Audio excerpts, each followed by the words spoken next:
What's going on, everybody? Welcome to Devblog number 11 for my survival MMO that I'm making in GameMaker.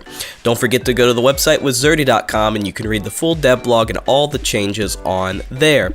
So let's go ahead and get right into it.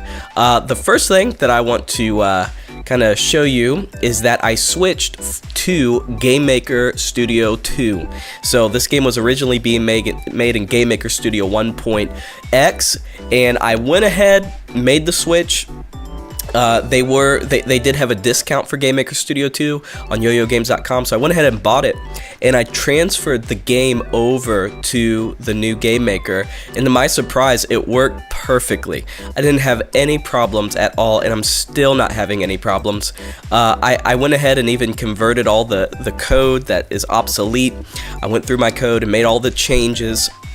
And now I have both the server and the client both fully working in GMStudio 2. And with the changes to the rooms and how tile sets work in the new GameMaker, it's making everything better. It's making everything easier. The things that I've wanted to do that would have required extra coding, I can just easily do in this new software. So I'm very excited, very happy.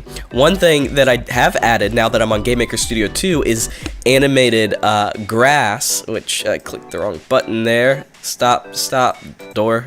It's like a ghost in there. Where's it at? Water. So, oh, it's not working. I don't know. I'm still trying to figure this thing out. It works in the client, though. No, yeah, there we go.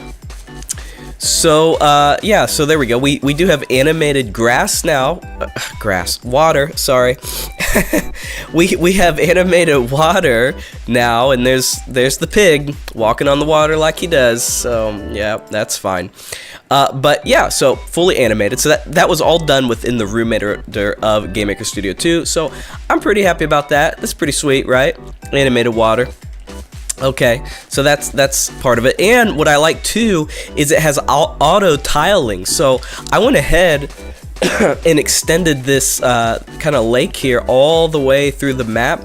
And it was super easy to do because GameMaker went ahead and placed the edges for me. That didn't require a bunch of extra work like the original, GameMaker 1.x did. So, pigs cracking me up. Speaking of pigs, I went ahead and made changes to how... Get off the roof. Seriously. You're ruining your... Oh, and I needed to use that door later in the video. It's ruining the immersion. No, don't you do it, pig. Don't you do it. You freaking do it. Okay, sorry about that. I went ahead and made changes to how NPCs work.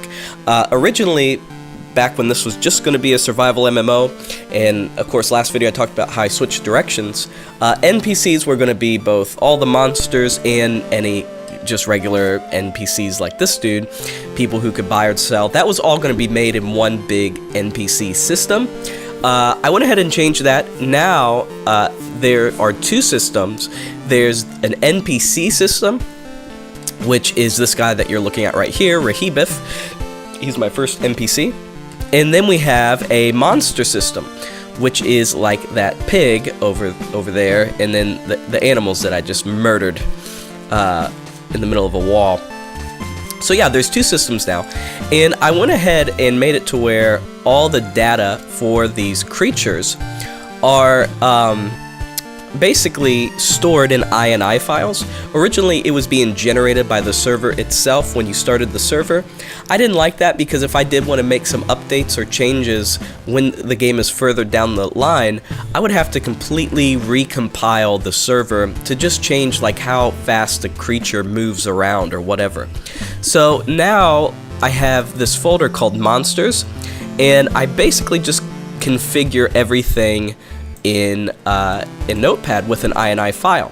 So there's two main things that are important, and that's the actual monster file and then this other INI file, which this will tell the server how many monsters to load and the file names of those monsters, as well as an ID for them, so that I can do cool things with that ID later. So that's pretty neat. So basically the server now just loads all this junk and generates a little piggy that I can murder. Alright. So not only am I doing that with monsters, I'm also doing that with NPCs. So we have Rahibif here, and it just has some data on him, and again the server just grabs all this data and generates the NPC. It has his X and Y position, so I know where to place him. Now monsters do not have an X and Y position in their INI file because the server basically just scatters multiples of them all over the place, whereas we're only going to have one Rahibif in the whole game. Any NPC, there's only going to be one of those guys, so I go ahead and set the X and Y in this INI file. Now what this is actually leading to, I'm going to make a whole nother program in GameMaker, which is going to be a massive map editor, NPC maker, item creator. It's going to be huge, and that way I can have people help me make the map for this game. Because originally in this project I was going to have like a randomly generated map. Now I'm not. I'm going to actually create the map, turn it into chunks, turn it into data and INI files maybe, and then have the server load that and send all the map information to the client. So the map will not be generated on the client like it is right now. So that's pretty exciting stuff. Of course, we have our accounts folder. This is where the server stores the accounts, and this is all the information about Wizardy, which is my player in the game right now. So I've had that going for a while. So the next thing I need to do is put items in here, like all the swords and axes, and all the items need to go in INI files as well.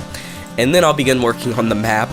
So I'm going to be deleting this whole map that I made, and I'll basically be creating one, turning that into code in an INI file. The server will load the INI file, and then if a client connects, it will send that to the client. So it's going to be pretty sweet, right? Okay, so that's pretty cool. We have our NPC right here. What I'm working on right now actually is the ability to talk to these guys, and I have a lot of big plans for NPCs. Let's go ahead and go into one of our buildings here, and there we go. So this looks different. Now we have another NPC here. He looks just like Rahibif, but you can see his name is actually Palmetto, and he's dancing on this counter here. So that's just another NPC that I've added in the game just to show that I can also set the room of where the NPCs spawn. So that's pretty neat. I also have upstairs working, so we can go upstairs in our building here, which I have not furnished this yet, but it does work. I can go up and downstairs. Alright, pretty cool. So back to NPCs. Again, I plan to do a lot with these guys. Again, this is a multiplayer online game, but it's going to be very sandboxed, and I know this sounds ambitious, but it's actually not. All this stuff is pretty easy to do. It's just doing it. NPCs will basically have a relationship with you in that they'll basically be in one of 5 states with every individual player. So like Palmetto, for example, when this whole NPC system is complete, when he first meets me, he'll probably just be kind of neutral to me. But if I do something or say something to tick him off, he'll actually get mad at me, and if I keep ticking him off, he'll begin to hate me. And of course that'll have really negative impacts. So like if I went into his house, maybe he'd kick me out or something. And then maybe if I do nice things or say nice things to him, he'll end up liking me and then eventually loving me. So each NPC will have relationships with players. I do plan to add quests. That is something that is going to be in the game.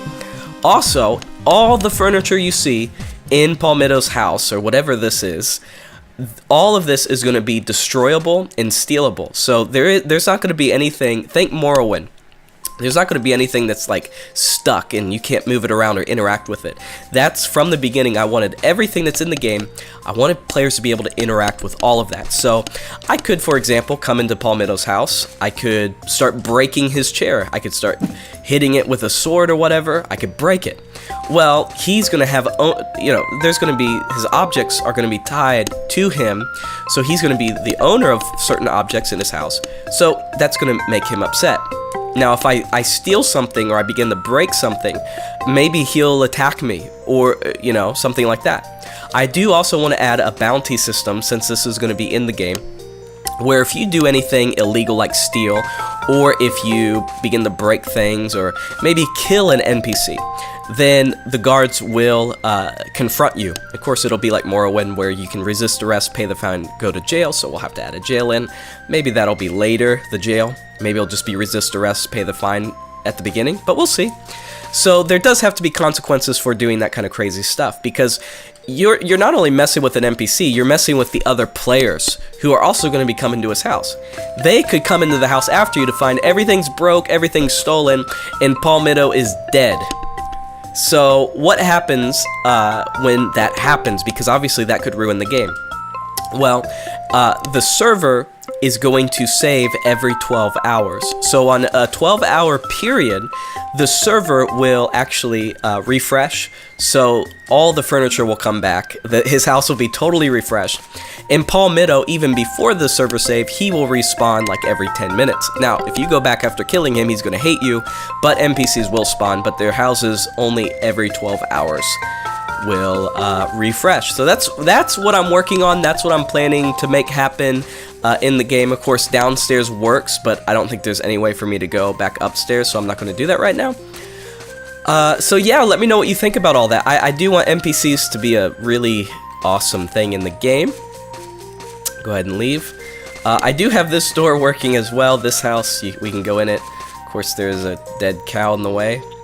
So not much to it, but it does work. And basically what I'm doing with these houses, let me go in here. I can walk through the walls right now. Here's that other house we were just in. So I'm just kind of building them kind of apart from each other in another room. Alright. So I think that is about it. Let me know what you guys think. I love reading your comments and hearing your suggestions. Also, I'll just say, go ahead and make the switch to GMStudio 2 if you haven't already. A lot of you guys are asking me what I think about the software. I think it is fantastic. It's made this game so much easier to develop, so much more fun, and it's just a fresh, it's just fresh. I'll just say that. And I haven't had any problems with it whatsoever. Not a big fan of the new workspace, but it works, and I can't complain that much, okay? So anyway, I just wanted to give you guys that update. Don't forget, you can go to wizardy.com, and you can sign up for a free alpha serial key for this game if you would like to help test. So go ahead and do that right now, and I'll see you guys next week.